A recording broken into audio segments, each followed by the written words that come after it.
What's up, captains? Everyone's a captain out there. So I was just watching this documentary, and it was about time. I think it was called The End of Time.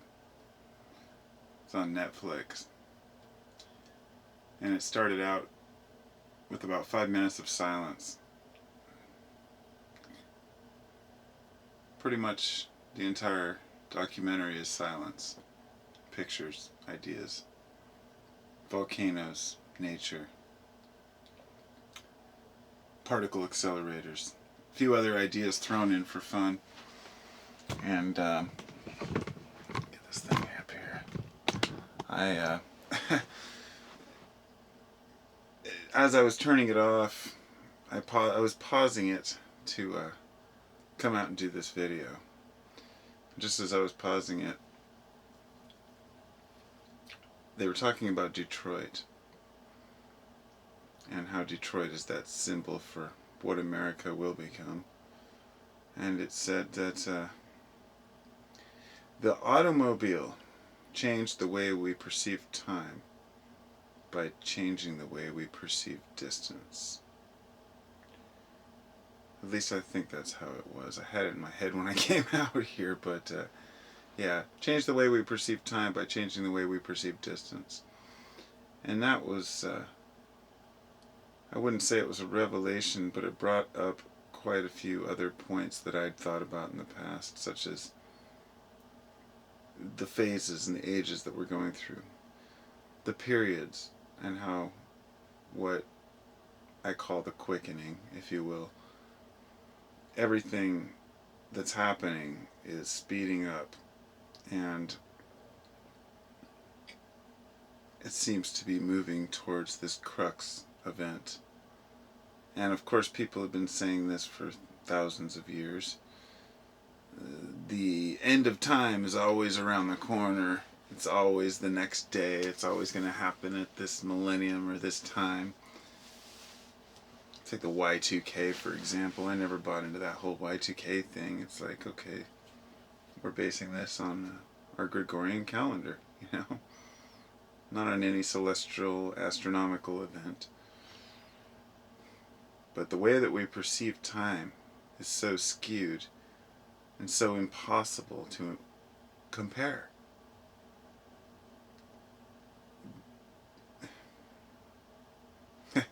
I've heard people say when you smoke pot, time slows down. So let's try that real quick.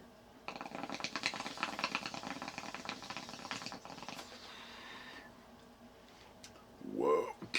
Damn, dude. Everything's slower.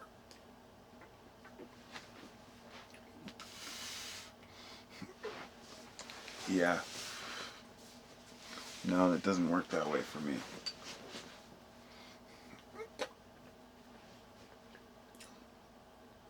I see humanity through my looking glasses. My rose-colored glasses, if you will.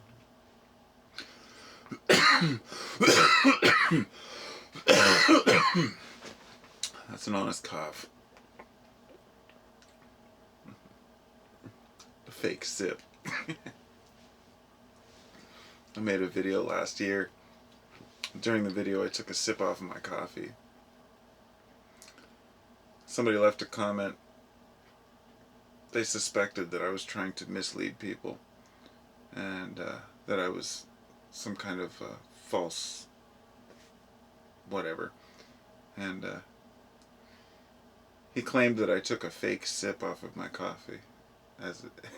He's like, that was a fake sip, you could tell. It just came to mind. Cracks me up.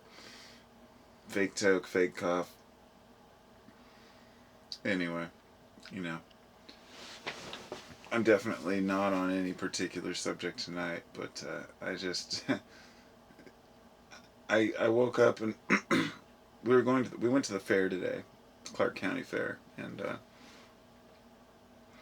I made a choice this morning to live in a positive state all day, which I generally try to do anyway.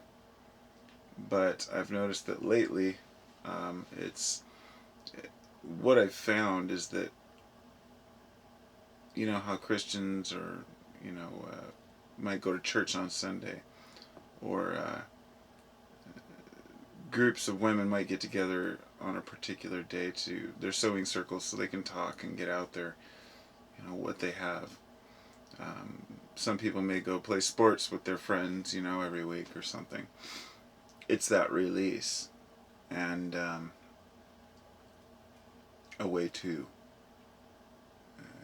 get out and express yourself, I guess. And anyway, it's a way of revisiting happiness, to remind yourself of what you're working for in life. And I found that the same thing has to happen with knowledge and information. If you just learn something and then talk about it for years, you're bound to forget the original point. So I revisit ideas. So I was revisiting the idea of living positively. And it just brought up a few new points to remember. And I decided, okay, I'm going to live, or not, I'm going to live my day positively. I have to go to the fair. I know there's going to be a lot of people there. I'm not a big fan of crowds. I'm not a big fan of noisy carnies and carnival atmosphere. I enjoy it, but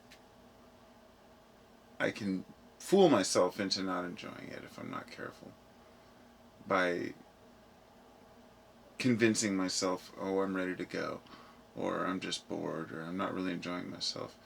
I just told myself I'm going to enjoy every moment of it, and I did. I mean, the 2-year-old was crying and acting like a stinker, and you know, the 4-year-old was running off and demanding to go on every ride and not listening and all that, and I had fun the entire time.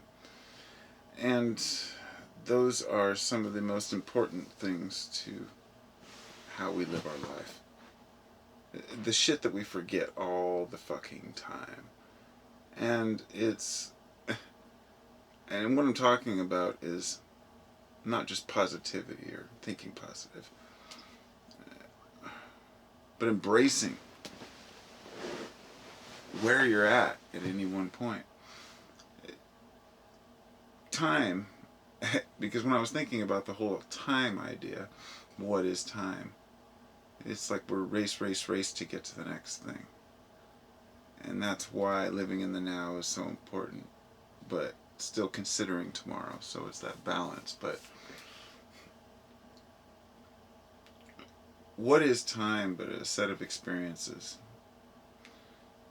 And if we don't have those experiences, time seems to go a lot faster. In other words, if you work, but you never do anything, let's say you're a workaholic and you enjoy working. A lot of people do. You know, work 100-hour weeks. Everything becomes repetitious, and you only remember those moments where you're actually doing something. And this goes the other way. It's people who aren't working for a long time. Every day tends to blend together. And time must be completely different for each person.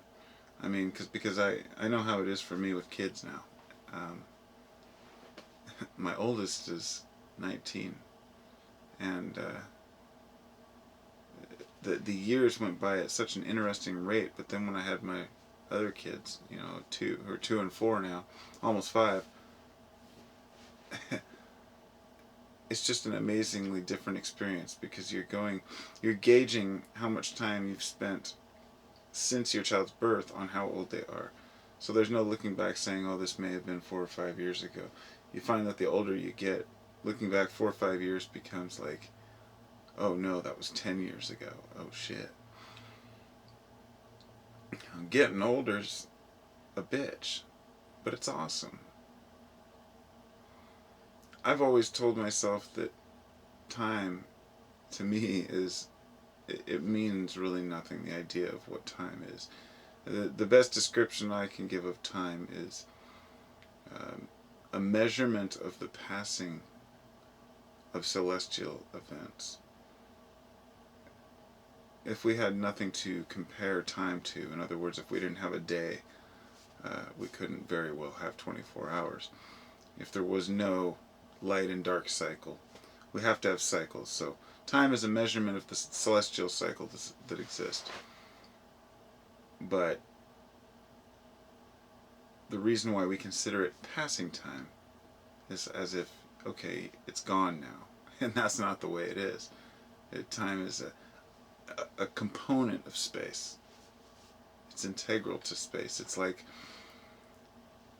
there's no time and space. It's time-space. In fact, Einstein called it the triage or something like that, which instantly brought up the Holy Trinity to me. And he said that the triage, or whatever it is, it was a reference to three, was time, space, and matter. So, if you really wanted to break that down, you could consider that some sort of Father, Son, Holy Spirit combination. Many different archetypes for it. Or perhaps consider it something totally separate. But either way, time is divine in its, essence, because it is. The reason why we consider it passing is because we're getting older and we believe we're going to die, but we're not seeing the full picture of it. We can't see the full picture of it.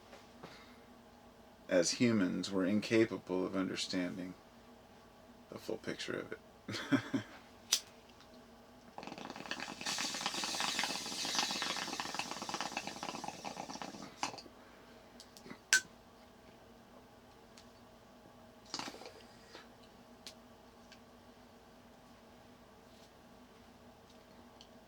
The more that we embrace technology, the faster things seem to go.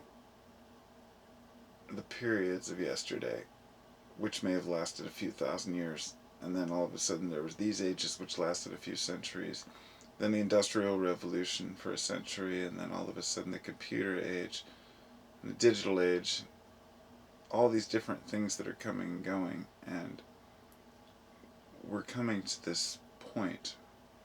If you would have 5-6 years back, people were talking about the whole idea of the time wave zero theory and Terence McKenna's idea and the whole 2012 and the Quetzalcoatl story of the serpent and the end of time. And about 20 years ago, I was really obsessed with the Mayan calendar and time. And I did a lot of research on it. And, I believed, this was about 98, I believed in 2012 that some crazy event was going to happen and we were all going to change. And it's funny because the closer we got to 2012, the less I thought it, that I believed it. And it's not because I lost faith in the idea, it's because I proved the idea to be invalid after doing my own research. After mainly doing research on the Mayans to find out that it was never meant to be the end of time. It was the end of a cycle. It was the end of that cycle. The Baktun, I guess. There are many different cycles within cycles, and they were well aware of this. I mean, their calendar was super accurate. What I started to realize, this was the conclusion that I came to regarding time in the Mayan calendar in 2012. I believe that this cycle, if it did predict our current world, then what it was showing was the peak of humanity. The point where we had our most potential and could either throw it away or make a great world, because I don't see humans as a disease or a detriment to the world unless we choose to be. I don't feel like we don't belong here. I know that we're part of nature. We have evolved and coexisted with nature for millions of years to become modern-day humans. The question is why? Why have we evolved so successfully alongside these other animals our ancestors did all kinds of horrific things, you know, killing off all types of species, running mass herds of buffalo off cliffs, uh, different tribes doing different things, and I'm not speaking about just Native Americans here, I'm talking all around the world. As much as we like to look back and think that we lived at one with nature, the fact was we figured nature would replenish itself. And we did tend to take more than we needed. You know, birds were killed for their ceremonial feathers and whatnot. It was never anything different than it is today. Well, the only difference was that they revered and respected the animals they killed, the plants they used. Many of the cultures did. I think all of them did. Not out of necessarily any type of spiritual nonsense or wishful thinking, but rather than the very raw knowledge that being at one with your food and with nature is the only way to live a successful life and have a successful crop harvest, to keep your people fed and keep everyone happy. So anyway, this whole idea of the 2012 thing brought me to the conclusion that if anything, it was saying that this was our chance. We were at our kind of peak. They talk about how the population may double to 14 billion by 2050. I personally think that we're about at the peak. In fact, if you look at the evidence, rather than going straight up the chart, we're starting to wane a little bit. And what they think is that eventually the population will start to decline again. It'll be slow. It may be a lot quicker, and that would kind of blow, you know, because a lot of people would die. But with all the viruses, all the potential for some sort of a lethal biohazardous agent to get out, or any of the various diseases, and mostly the fear just that society has in general, might just kill us off. In fact, we're creating a disease within society with all of our fear.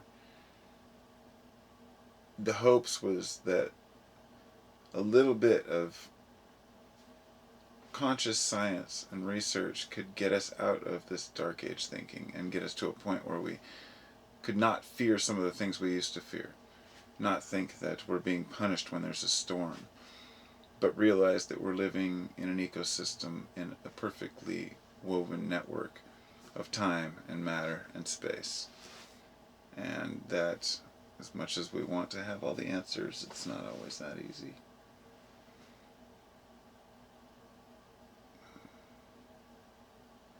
When you feel it, you feel it. You know what I mean? Anybody who's had that feeling, you feel the all. It's what I call the universe, the God, whatever. It's the all, because it's everything and all-inclusive, not separate, yet separate. Yeah, I don't know. You know, some of these things are just more fun to just think about, but when I try to vocalize them, it's very difficult. So, who knows what kind of time eras that we'll go through in the future, or how quick the periods will get, if people will actually slow down in this fast-paced society and go back to what really matters. But I wouldn't say, I guess, go back to what matters. I would just say, finally go to what matters, which is living in harmony with nature. Or, as the mission of science declared, understanding the natural process so we can live more in harmony with nature. And since we are natural, we want to live in harmony with each other too, right? Wishful thinking. We'll see. Take care, everybody.